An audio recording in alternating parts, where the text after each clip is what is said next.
वो अब सॉरी कह रहा है, माफी मांग रहा है, तो वो भी तो जेन्युइन होगा ना? नो नेवर, मैं उसे कभी माफ नहीं करूंगी। अपने आप की परवाह करना औरत का फर्ज होता है, मर्द को उसकी परवाह नहीं होती। उसकी बेटी की मंगनी एक बार टूट चुकी है, वो दोबारा ऐसा नहीं होने देगा। मैंने उसके लिए अपनी खाला के लड़के को बुला रखा है। मैं चाहती हूँ कि मैं इस घर में जाऊँ तो मेरे अंदर कोई भी कॉम्प्लेक्स ना हो। आई एम सो ग्लैड मेरा दिल का सारा बोझ उतर गया।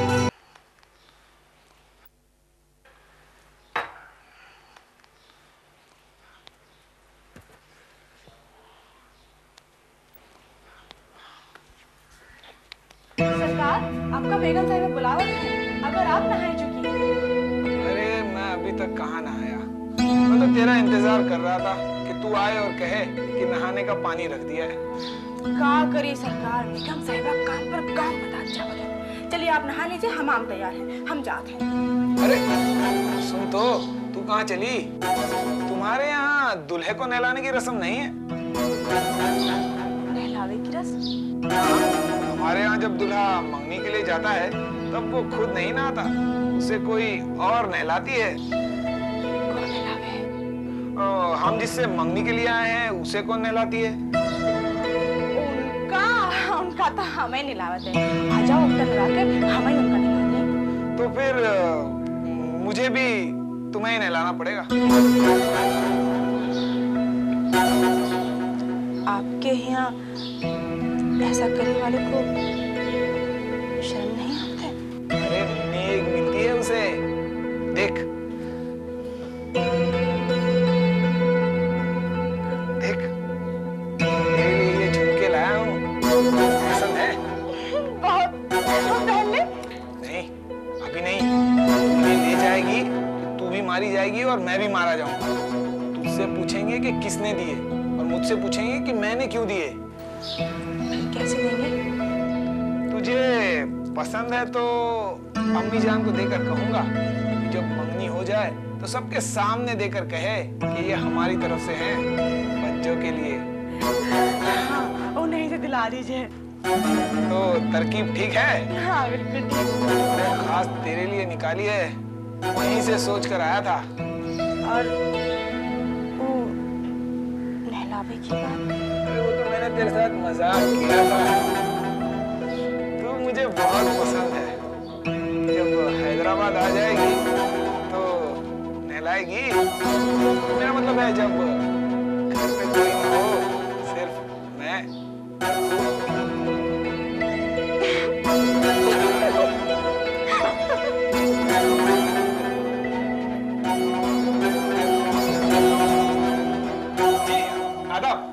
मैं आप लोगों से ही मिलने आ रहा था, लेकिन अभी तक नहाया नहीं ना। वो यही बताने आई थी कि हमाम तैयार है। आप चलिए तशरीफ रखिए। हाँ जी शुक्रिया। आप मुझे नहीं जानते, I am Samina, cousin of Shabnam, your fiancee, your would be wife. You know actually my husband is posted in Hyderabad, so we shall meet quite often. जी देखिए, हम उर्दू बोलते हैं, फिरंगियों की बोली नहीं बोलते। हमारी तहजीबी जबान अरबी है, उसी में हमने एमए किया है। रियली? लेकिन आप किसी और सब्जेक्ट में करते तो आपको नौकरी के लिए आसानी नहीं होती? नौकरी? हम नौकरी क्यों करें? नौकरी तो वो करते हैं जिनके कुछ नहीं होता। हमारी तो जमीन है, जायदाद है, सारा सरमाया है हमारा। हाँ, लेकिन सरमाए का बेहतर इस्तेमाल ये भी हो सकता है कि नौकरी नहीं तो कोई इंडस्ट्री खोल लेते। और शबनम भी काफी पढ़ी लिखी है, वो आपको साथ दे देती। हम औरतों की कमाई नहीं खाते, हमारे यहाँ औरतें पर्दे में रहती है, बाहर नहीं जाती। लेकिन चच्ची जान तो बता रही थी कि आपकी छोटी बहन मुंबई में कंप्यूटर कोर्स कर रही है। उसका दिमाग खराब हो गया है, किसी रिश्तेदार से झांसा दिलवाकर वो मुंबई चली गई। अब कहती है घर नहीं आऊंगी, वहीं रहूंगी और नौकरी करूंगी। बहुत अच्छी बात है, जो पढ़ते हैं वो काम तो करते हैं। बिल्कुल नहीं, हमारे घर का ये चलन नहीं है। हमारे बुजुर्ग कह गए हैं कि औरतें शैतान के बहकावे में आसानी से आ जाती हैं। उसी ने आदम को जन्नत से निकलवाया, इसीलिए औरतों को घर में रखना चाहिए ताकि वो फिर से शैतान के बहकावे में ना आ सके।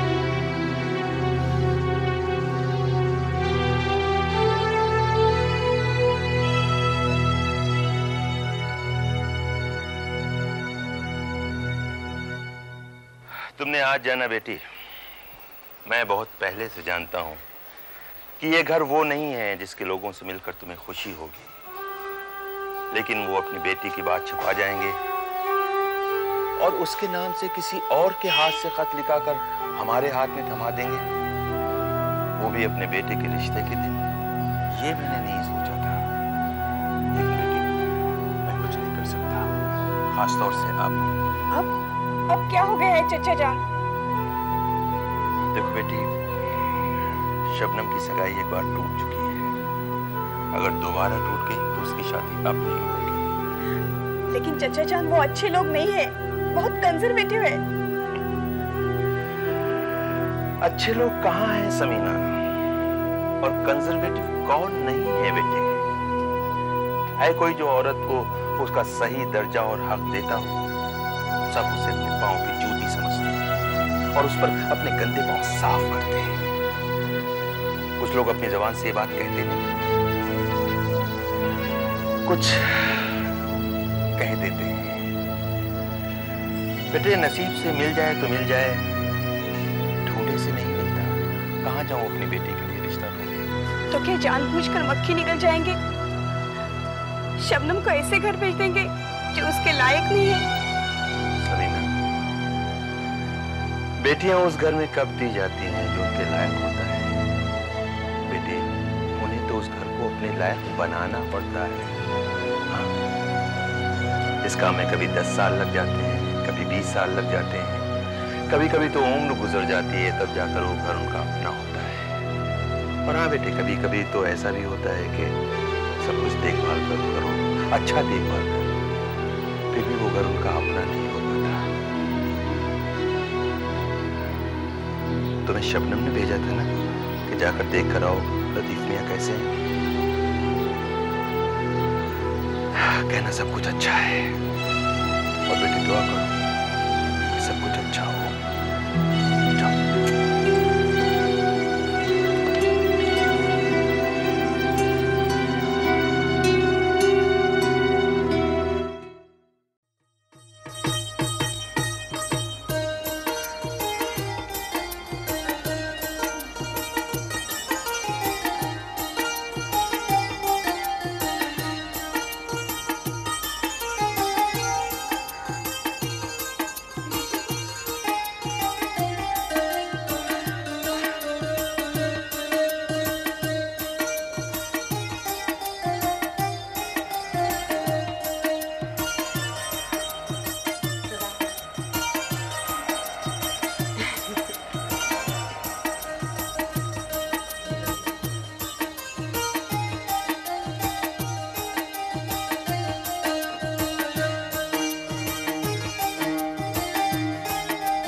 मैं पास हो गया। Congratulations! Thank you, मैं पास हो गया। मैं बैंकिंग सर्विसेज में आ गया माँ।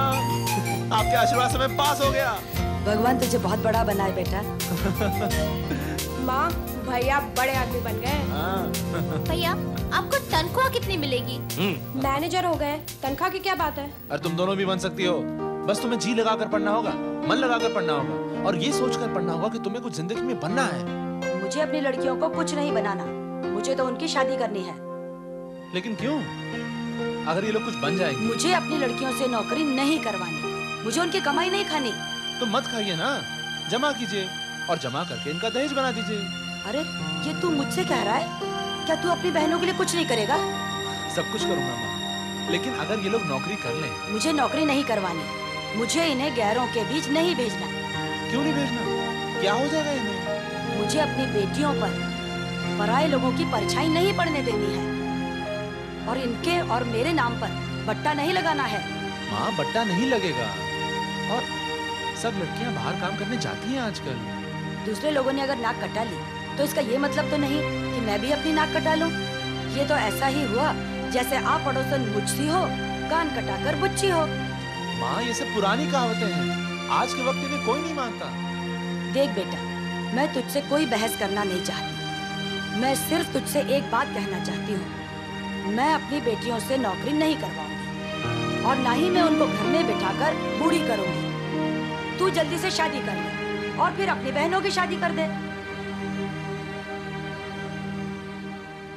माँ, पिताजी।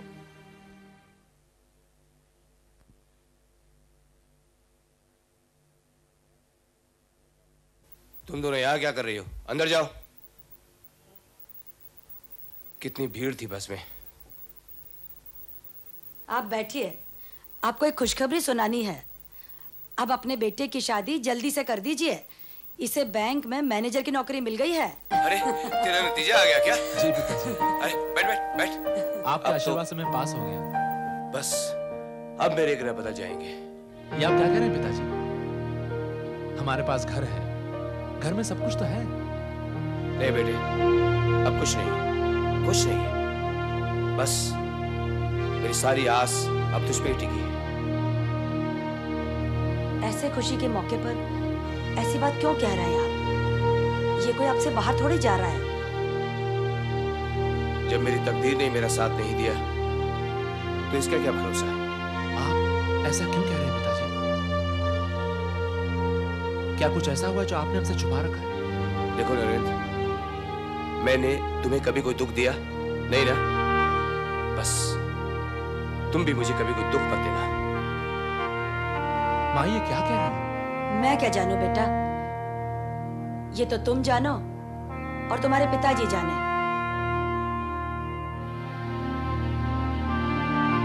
पिताजी आखिर बात क्या है? कुछ कहिए तो। तो अपनी माँ को मिलाने किसी लड़की को लाया था।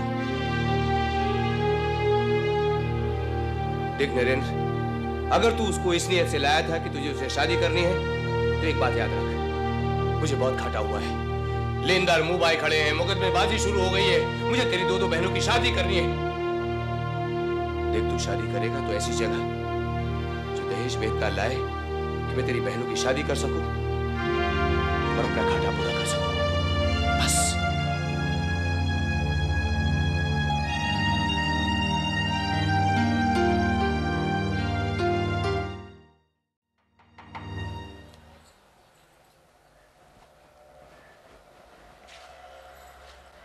भाईजान आप आइए, आइए ना।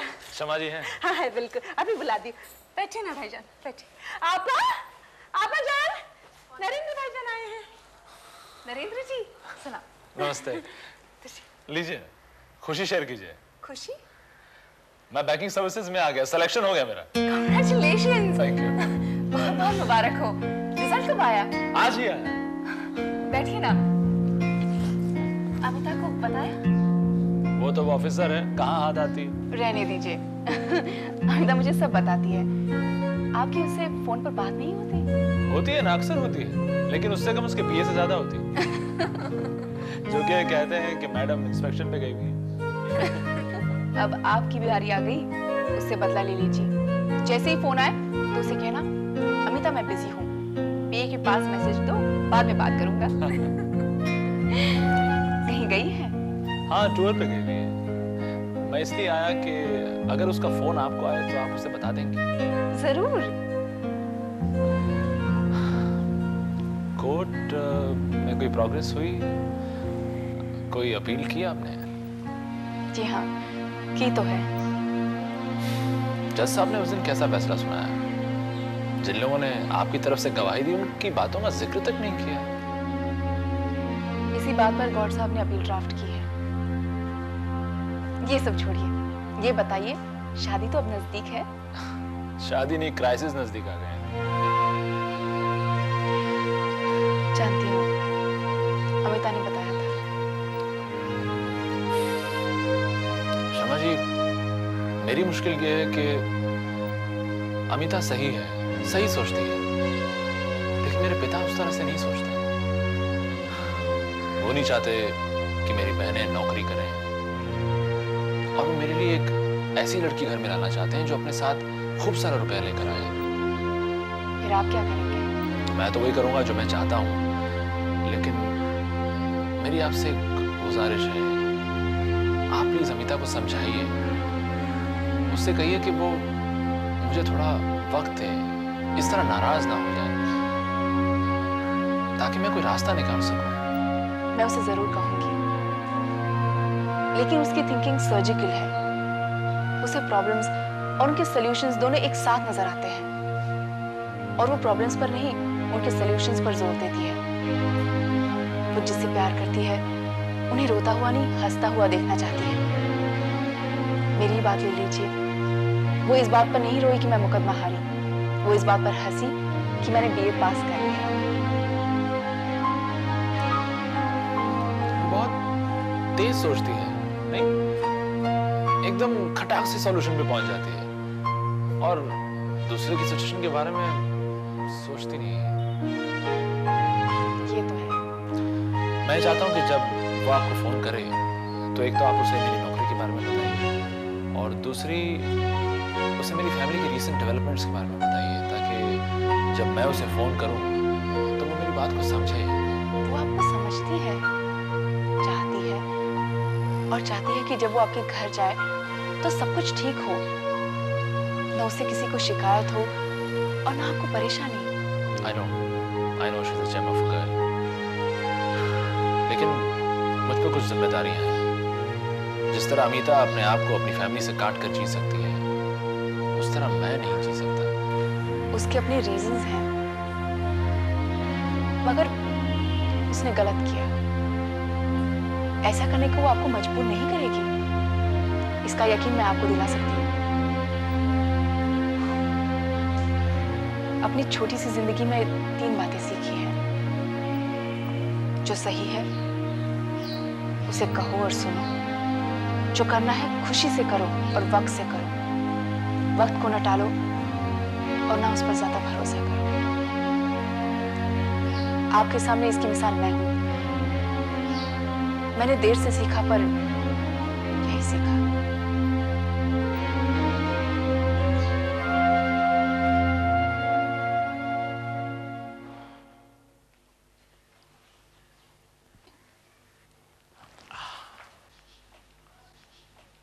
आप बिना बताए कहाँ चले गए थे? मित्तल साहब के घर गया था। बताया उनको कि मंगनी नहीं होगी?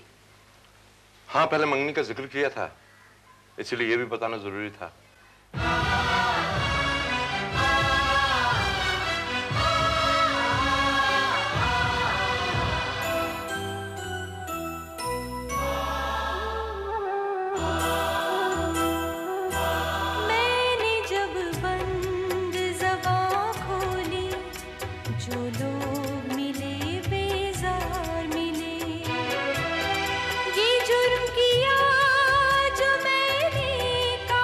मुझको